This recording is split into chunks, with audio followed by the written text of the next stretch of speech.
Hey everybody, I'm Bourassa, and I am here with the 2014 Parker Fly. I want to do a quick demo and review for you of this instrument and some of the changes from the old model to this model. But first, before we get into any of the details, let's just hear what it sounds like. Here is the humbucker in the bridge position, clean.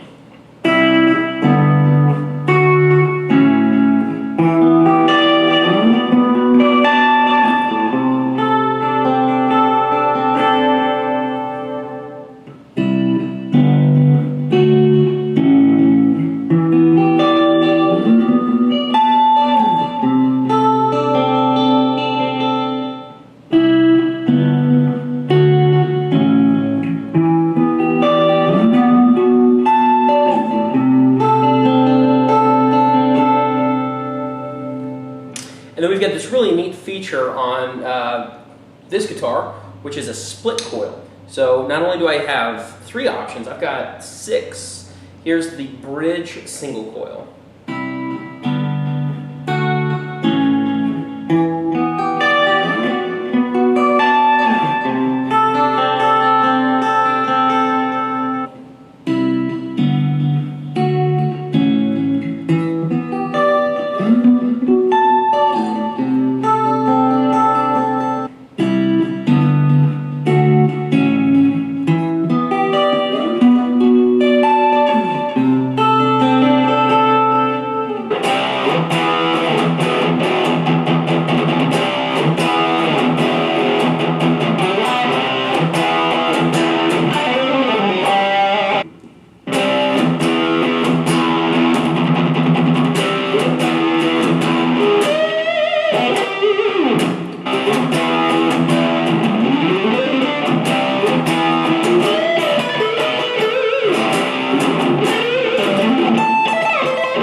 Very throaty sound, I love that. And then neck.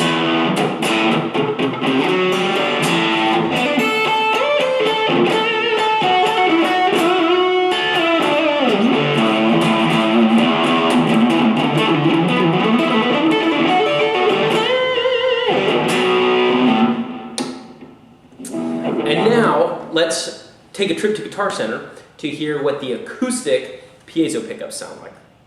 All right, so here's the acoustic. That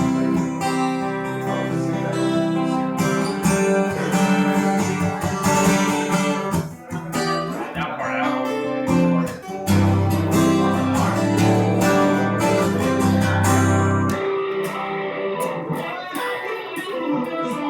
And the electric, and both.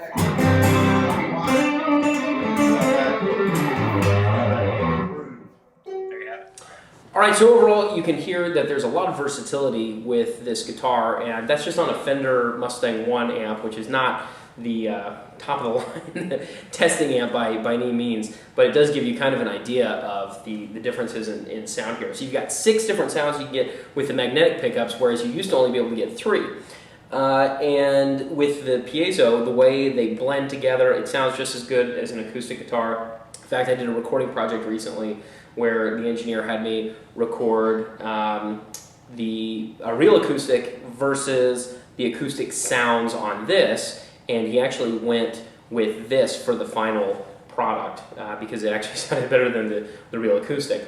So One thing that's really cool about the way these pickups work on the new guitars is you have what's called a smart jack, and you no longer have to push a button to switch between mono and stereo. Now it automatically recognizes whether you have a mono or a stereo cable. So if I've got a mono cable, it automatically blends the acoustic sound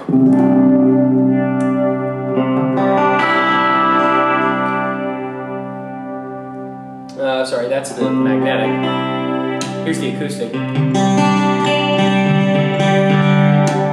Magnetic, acoustic, and both. Whereas if you have the stereo plugged in and you put it on both, it doesn't send the signal to the same amp, it automatically splits it to the two different amps that you're plugged into with the Y cable. So that's a really neat feature. Also, we don't have a master volume anymore. We have a volume for the magnetic pickups and a volume for the piezo pickups, or Piezo, however you say it. So that's no big deal. And then they share a tone knob as well, which is a slight change from before. The knobs feel a little sturdier than the old plastic ones, which felt a little flimsy.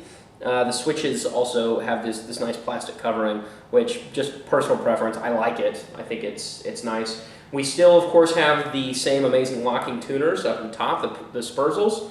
We also have the stainless steel frets, which supposedly should never have to be replaced. I have a 95 Parker, and the frets are still amazing on that one. We also have the entire body is wrapped in a carbon fiber and I think glass composite, or at least that's what's on the fretboard. The whole thing definitely has carbon fiber, but I forget if there's a glass composite to it as well. Either way, the sustain and the power of a guitar that only weighs 4.5 to 5 pounds is pretty amazing. And the carbon fiber has a lot to do with that. Also, the body is mahogany. All Parker Flies are now mahogany, and they've always been known for their bright sound. And this is a little bit darker than the older Fly models, and I love it. I really like that it's got a little more beef to it.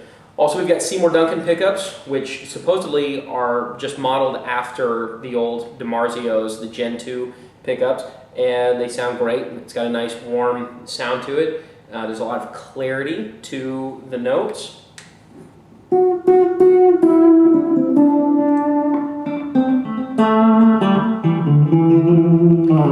But they also have plenty of punch, and harmonics are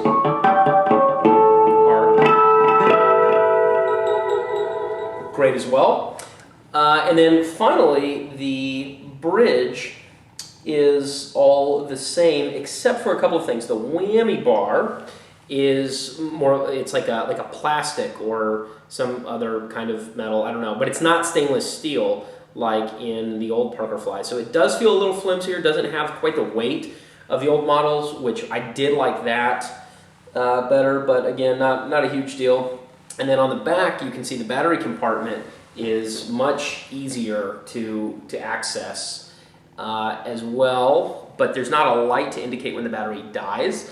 So you just know when the sound starts to go, and then it's time to change your battery. I believe that the lifespan of these batteries is supposed to be significantly longer than in the older models, though. The only real drawback to this guitar is that you have to use this metal bar to switch from being in balance mode to being in the bend down only mode. And I'm not going to get into what that is right now, but basically if you want to float the guitar, you have to put this tool and bend it up, whereas it used to just be a switch. So for me, I use balance mode all the time. I love to float the bridge so I can do dive bombs and pull up, but then if you tune it, it has to go back into the down only mode, and you used to be able to just flip that switch. So that's a little bit more complicated, but overall, everything else is really an improvement on the older model Flies. So I encourage you to check it out. Not enough people know about these guitars, and people ask me all the time, they're like, what on earth is that? And I say, it is my mini spaceship, and it's like the Ferrari of guitars.